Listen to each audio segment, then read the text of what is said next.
to our storytelling adventures. Today we will be learning the true tale of Hansel and Gretel, those rambunctious duo. Once upon a time, in a land far, far away, there lived a woodcutter on the edge of a deep, dark forest.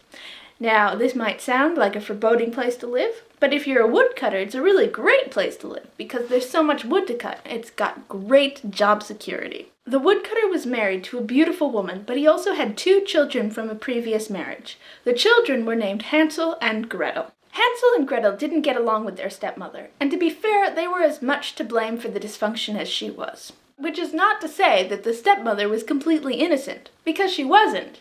She was, as we are about to discover, completely insane. At this particular once upon a time, a terrible famine had befallen the faraway land. Husband, we have no food. Don't worry about it, wife. I can just go cut down some firewood, and then I'll sell it to the farmer, and then he'll give us some food. No problem. The farmer died 2 weeks ago. Farmer McDonald is dead?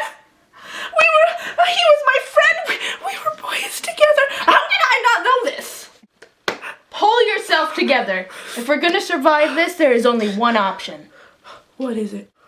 We have to kill the children. And by we, I mean you.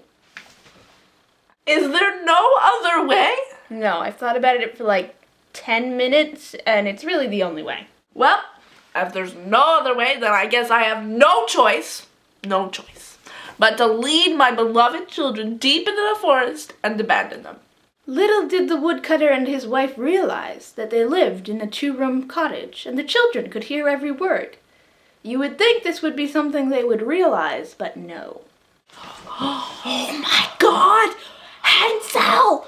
Father is going to kill us! Don't worry, Gretel, I've got a foolproof plan, and it can't possibly go wrong. The next morning, the woodcutter invited his children out for a nice stroll in the forest. The children agreed to go, though you'd think they would have refused given the fact that they knew he was planning to abandon them there. Other children might have cried or made a fuss or at least glared a little, but not Hansel and Gretel. They skipped along the forest path as if they didn't have a care in the world. La la la la la la la la. Psst, psst, Hansel! What? How's the plan going? It's going awesome! I've got the loaf of bread. It's almost done, but what ifs. Alright, so it's the last loaf of bread our family has, possibly the last loaf in the whole village. But, I think it's great. And you take off a bit, yeah, right? And right. then you throw it over your, and then we have a little trail. Okay, Hansel. And sometimes you take it. Hansel, this is important. I need to tell you this. You're a genius. I mean, like, seriously. Yeah. You are a genius. When we get back home, I'm entering you in, like, a contest or something because you are that smart. It's ridiculous. Well, duh. Yeah. When they reached the center of the forest, the woodcutter told his children to sit down and wait for him. So they sat down, and he left, and they waited for a very, very long time. Why are we waiting here? We already know he's not coming back. It's the look of the thing, Gretel. Eventually, Hansel decided that they had spent enough time waiting, and the children looked around for the trail of crumbs, but it was nowhere to be found. Oh, no! Birds! Birds must have eaten the crumbs! Curse you, birds! Hey, what's that? It was a house made out of candy! I want to eat it! I know. Yay! We're saved! Wait, I have a bad feeling about this. I don't do that. It could be poison. Also, it's got a label on it. I don't care. Suddenly, a witch ran out of the house. Hey! Kids! I thought you were those damn birds again. Wanna come inside? I don't think that's such a good idea. No, Gretel, she knows about the birds. We can trust her. As you might have already surmised, dear viewer, Hansel does not always think things through and often makes poor decisions. In this case, the witch was planning to kill and eat them both. She deviously welcomed them into her home and fed them a delicious supper and then put them in nice, soft, warm beds to sleep. But once they were both safely asleep, she snatched Hansel and put him in a cage. So you're now my slave, and you're gonna help me fatten up your brother so I can eat him.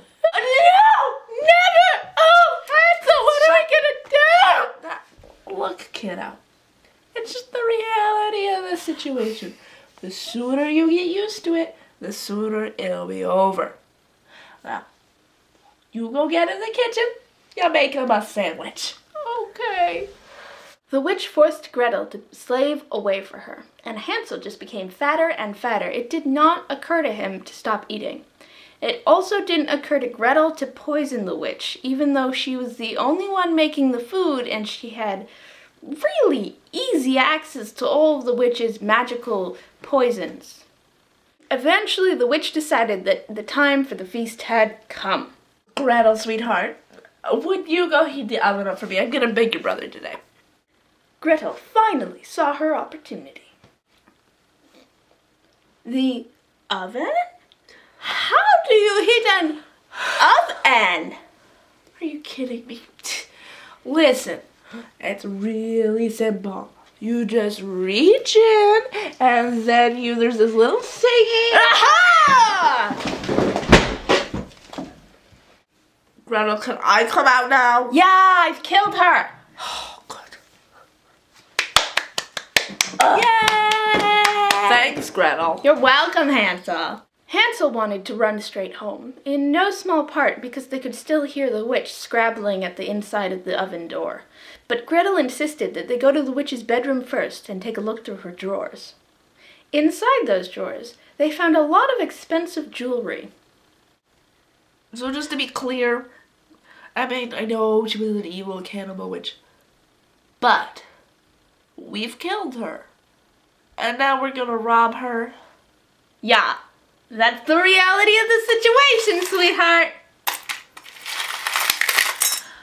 After they had sufficiently burgled the now dead old woman, they crept out the front door, snuck down the driveway, and started creeping along the road.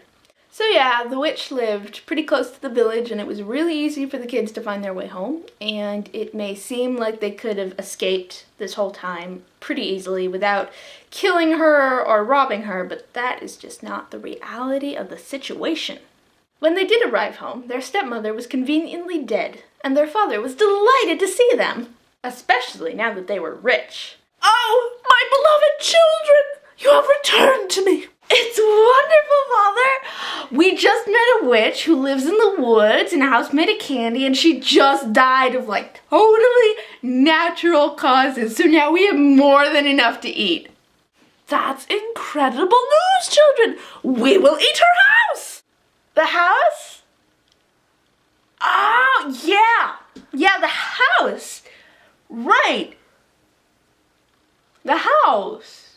Because eating the witch would be wrong? Yeah, wrong. And so that is the story of Hansel and Gretel. I actually met Hansel once, got the whole story from his own mouth. He was an interesting guy. Dedicated his life to battling the menace that is birds. I hope you guys enjoyed it. As always, please like, please comment. I'll see you guys next time. The end. Baby. Hi everybody! I just wanted to say a quick thank you to my sister for being such a great brother. And also, I want to thank our special sister, Luma, for her great door slamming abilities. She's so good at that. So you know that moment, it's, bit of trivia. She does method acting. Yeah, that moment when Gretel shoves the witch into the oven. We don't actually have an oven in my to shove her into. So what we did, in the magic of cinema, is we had Loomer stand over by the bedroom door and slam it when Rebecca hit the floor. It took a couple tries. I like her. So, bye everybody. Bye. Thank you so much for watching. Bye. Bye.